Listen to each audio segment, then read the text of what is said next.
एक बार सुशांत सिंह राजपूत के किसी फैन ने उन्हें सोशल मीडिया पे मैसेज करते हुए लिखा कि मेरे पास पैसे नहीं हैं, लेकिन मैं केरला के बाढ़ पीड़ितों के लिए कुछ खाने की चीजें डोनेट करना चाहता हूं, आप बताइए मैं क्या करूं।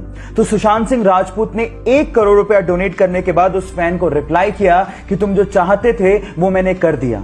इतना ही नहीं, उनकी मृत्यु के बाद केरला के चीफ मिनिस्टर ने एक और खुलासा किया और कहा कि 1.25 करोड़ रुपया सुशांत सिंह राजपूत ने रिलीफ फंड में और भी डोनेट किया था।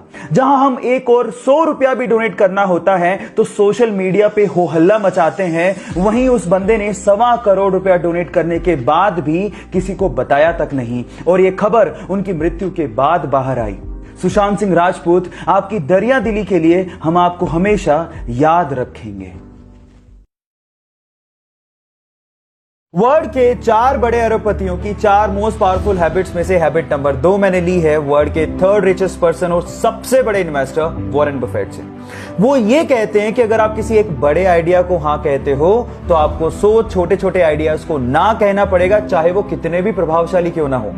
हर इंसान एक ही समय में बहुत सारी चीजों पे फोकस नहीं कर सकता, इसीलिए किसी एक आइडिया पर फोकस करना तो इंपॉर्टेंट है ही, बाकी चीजों से अपना ध्यान हटाना भी उतना ही ज्यादा इंपॉर्टेंट है। इसीलिए वो अपने पूरे दिन में 80% समय में बुक्स पढ़ते हैं और बाकी समय में अपने प्रोफेशनल ग्रोथ पे ध्यान देते हैं, बस इससे ज्यादा कुछ नहीं। बाकी बची हुई हैबिट्स के लिए मुझे फॉलो करना मत भूलेगा। मिलते हैं अगले वीडियो में।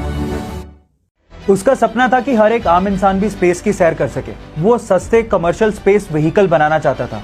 इसके लिए उसने अपनी कमाई का 70% पार्ट एक कंपनी में लगाया जिसका नाम था SpaceX। लेकिन शुरू के 3 रॉकेट लॉन्च अर्थ के एटमॉस्फेयर में ही तबाह हो गए। तब एक इंटरव्यू में उससे कहा गया कि अमेरिकन तुम्हारे आइडियाज पे बिलीव नहीं करते, तुम्हें अपना काम बंद कर देना चाहिए। उस वक्त उसकी आंखों में आंसू थे, लेकिन उसने कहा I will never give up. तब उसके पास सिर्फ इतना पैसा बचा था जिससे वो 4th रॉकेट लॉन्च कर सकता था, और अगर वो भी बर्बाद हो जाता तो वो और उसकी कंपनी पूरी तरह से बर्बाद हो जाती। लेकिन उसे अपने आइडिया पे बिलीव था। फाइनली उसका 4th रॉकेट लॉन्च एकदम सक्सेसफुल गया और उसके बाद नासा ने उसे $1.6 बिलियन का इन्वेस्टमेंट दिया। जी हाँ, उसका नाम है एलोन मस्क। इसलिए कहते हैं ना guys, if you have a believe in your ideas, never give up, one day you will be successful. एक बार एक पिता ने अपने बेटे को पुरानी टी शर्ट देते हुए कहा कि जाओ इसे $2 में बेच के आओ। तो उस बेटे ने उसे साफ किया और पास के रेलवे स्टेशन पर जाकर 5 घंटे की मेहनत के बाद उसे $2 में बेच दिया। अगले दिन पिताजी ने कहा बेटा ये लो एक और टी शर्ट, अब इसे $20 में बेच के आओ। तो उसने उस पे मिकी माउस का स्टिकर चिपकाया और पास के स्कूल में जाके खड़ा हो गया और एक अमीर बाप के बेटे को उस टी शर्ट को $20 में बेच दिया। अगले दिन पिताजी ने कहा बेटा ये लो एक और टी शर्ट, अब इसे $200 में बेच के आओ। उस बच्चे ने कुछ नहीं कहा, अगले दिन शहर गया और वहां पर एक सेलिब्रिटी आई हुई थी। उसने घेरा तोड़ा और सेलिब्रिटी को कहा कि इस टी शर्ट पे ऑटोग्राफ दे दीजिए। उस सेलिब्रिटी ने बच्चे को देखकर ऑटोग्राफ दे दिया और वो बच्चा वहीं बाहर खड़ा होकर उस टी शर्ट को नीलाम करने लगा और उसी टी शर्ट को उसने $2000 में बेचा। Yes, I'm talking about the great player Michael Jordan. और सीखने लायक बात यहां पर यह है कि अगर आप पॉजिटिव सोच रखते हो तो रास्ते अपने आप निकल आते हैं।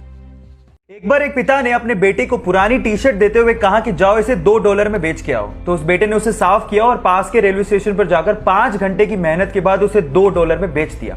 अगले दिन पिताजी ने कहा बेटा ये लो एक और टी शर्ट, अब इसे $20 में बेच के आओ। तो उसने उस पे मिकी माउस का स्टिकर चिपकाया और पास के स्कूल में जाके खड़ा हो गया और एक अमीर बाप के बेटे को उस टी शर्ट को $20 में बेच दिया। अगले दिन पिताजी ने कहा बेटा ये लो एक और टी शर्ट, अब इसे $200 में बेच के आओ। उस बच्चे ने कुछ नहीं कहा, अगले दिन शहर गया और वहां पर एक सेलिब्रिटी आई हुई थी। उसने घेरा तोड़ा और सेलिब्रिटी को कहा कि इस टी शर्ट पे ऑटोग्राफ दे दीजिए। उस सेलिब्रिटी ने बच्चे को देखकर ऑटोग्राफ दे दिया और वो बच्चा वहीं बाहर खड़ा होकर उस टी शर्ट को नीलाम करने लगा और उसी टी शर्ट को उसने $2000 में बेचा। Yes, I'm talking about the great player Michael Jordan. और सीखने लायक बात यहां पर यह है कि अगर आप पॉजिटिव सोच रखते हो तो रास्ते अपने आप निकल आते हैं। सपने तो शायद हम भी बहुत बड़े देखते हैं, लेकिन मुसीबतों और बहानों के आगे हमारे सपने घुटने टेक देते हैं। लेकिन एक वो लड़की थी जिसके सपनों के आगे मुसीबतों और बहानों ने घुटने टेक दिए। एक गरीब परिवार में पैदा हुई। बचपन उसका खेतों में काम करके निकला। 15 साल की उम्र में उसने सोचा कि वो बॉक्सिंग में अपना करियर बनाएगी। घर से कोई सपोर्ट नहीं था, ना ही ट्रेनिंग के लिए कोई सुविधाएं थी, लेकिन उसकी जिद के आगे सारी मुसीबतों ने घुटने टेक दिए। जी हाँ, मैं बात कर रहा हूं 6 times world amateur boxing champion, 5 times Asian women championship winner, Asian Games 2014 gold medallist, Olympics 2012 bronze medallist, 2013 Padma Bhushan winner, 2003 Arjun award winner and 2006 Padmashri Mary Kom. So guys, believe in you, क्योंकि जिद है तो जीत पक्की है। डॉक्टर्स ने उसे 15 साल की उम्र में उसकी हार्ट प्रॉब्लम्स को देखते हुए कहा कि या तो वो फुटबॉल खेलना छोड़ दे या फिर वो डिफिकल्ट हार्ट सर्जरी करवाए जिसमें उसकी जान जाने का खतरा हो सकता है। फुटबॉल खेलने का जुनून इतना सवार था कि उसने वो हार्ट सर्जरी करवाई। अपने इसी फुटबॉल के जुनून के चलते ये माली का बेटा आज विश्व का सबसे महंगा फुटबॉल खिलाड़ी बना है। Yes, I am talking about Cristiano Ronaldo, जो सिर्फ फुटबॉल खेलकर 700 करोड़ रुपया सालाना कमाता है। क्या आप में है ऐसा जुनून? और अगर है तो जीत आपकी पक्की है। जब सीता मैया को रावण लंका उठा के ले गया तो उनको भगवान राम की तरफ से संदेश देने के लिए और उनका हालचाल पूछने के लिए हनुमान जी ने पर्वत से छलांग लगाई और समंदर के रास्ते होते हुए लंका जाने लगे। रास्ते में उनका सामना सुरसा से हो गया। सुरसा ने कहा, मुझे तो भूख लग रही है, मैं तो तुम्हें खाऊंगी। हनुमान जी ने कहा कि मैं सीता मैया से मिलके आता हूं, आते वक्त जो तुम्हारी इच्छा हो कर लेना। सुरसा ने कहा, नहीं, मुझे तो भूख अभी लग रही है, मैं तो अभी खाऊंगी। तो हनुमान जी ने कहा, वक्त जाया मत करो, खा लो। तो सुरसा ने उन्हें खाने के लिए अपना 1 योजन का मुंह खोला। 1 योजन का मुंह मतलब 8 मील मुंह खोला। जैसे ही उसने 1 योजन मुंह खोला, हनुमान जी 2 योजन के हो गए।